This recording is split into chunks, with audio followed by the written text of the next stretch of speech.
বিভিন্ন করে আমি সচিব হই এবং রাষ্ট্রদূত ছিলাম কয়েকটি দেশে। আমাকে 2017 সালের ইলেকশনের আগে আমি এয়ারপোর্ট যাচ্ছিলাম আমার মেয়েকে আনার জন্য। আমাকে 8-10 জন লোক বহুদিন ধরে ফলো করছিল। আমার গাড়ি ভেঙে আমাকে নিয়ে জোর করে 2টা পিস্তল থেকে আমাকে নিয়ে গেছে এবং আমাকে আয়না করে নিয়ে এসে এখানে রেখেছে।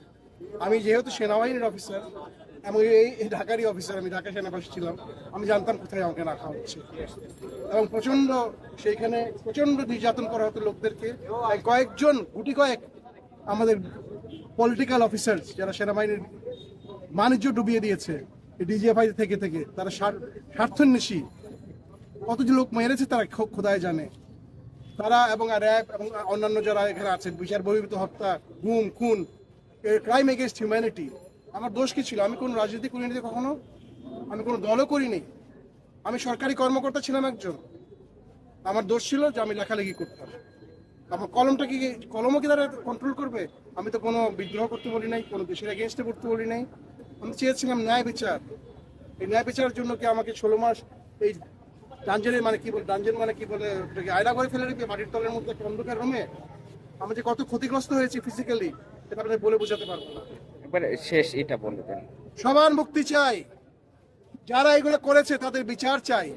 এরা পুরো জাতির, সেনাবাহিনীর সবার জন্য এরা একটা কলঙ্ক। এরা কি কোনোদিনই এদেরকে ছাড়া হবে না, এটাই আমার দাবি। এবং আজকে আমরা বসে আছি, তারা আমাদের মুক্তি দিবে, আমাদের সামনে আনবে, আমাদেরকে রাস্তার যে চোখ বন্ধে ফেলে দিবে, যেরকম আমাকে ফেলেছিল সেরকম হবে না। জনতার সামনে তারা মুক্তি দিবে সবাইকে। জনগণ চায় তারা মুক্তি, এরাই হলো আসল মুক্তি সংগ্রামী। আসসালামু আলাইকুম। আমাকে গুম করে রাখা হয় এখানে, জায়গাটা খুবই কাছে।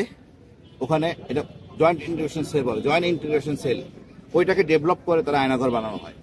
প্রচুর লোক ওখানে আটকানো আছে, মানবতা জীবনযাপন করতে, কান্নাকাটি করতে, বিশ্রী একটা অবস্থা। দীর্ঘদিন ধরে কান্না, রাতে ঘুমাইতে পারে না, টর্চার নির্যাতন চলতেছে, মুখ বন্ধ। এটা তো একটা স্বাধীন দেশে হইতে পারে না। আমরা কারো করা দিন না, কাউকে উঠে নিয়ে রাখা যায় না এইভাবে। এই সেনাবাহিনী আমাদের গর্বের সেনাবাহিনী, স্বাধীনতার প্রতীক সেনাবাহিনী।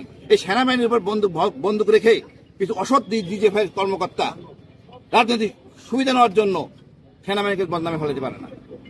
এই লোকদেরকে চিহ্নিত করতে হবে, বিচারে আনতে হবে এবং এদেরকে সবাইকে থাকতে হবে, জবাবদিহির মনে আনতে হবে। আমরা চাই ন্যায় বিচার, শান্তি শৃঙ্খলা। সেনাবাহিনী গর্বের সেনাবাহিনী থাকবে। সেনাপ্রধানের নিরপেক্ষতার জন্য তার অগ্রণী ভূমিকা থাকা দরকার আছে।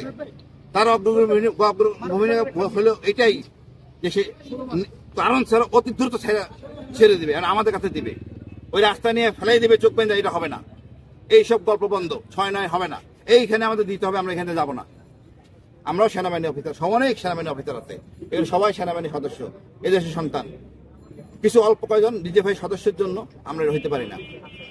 ডিজিএফআই দেশ চালায় না। আর আজকে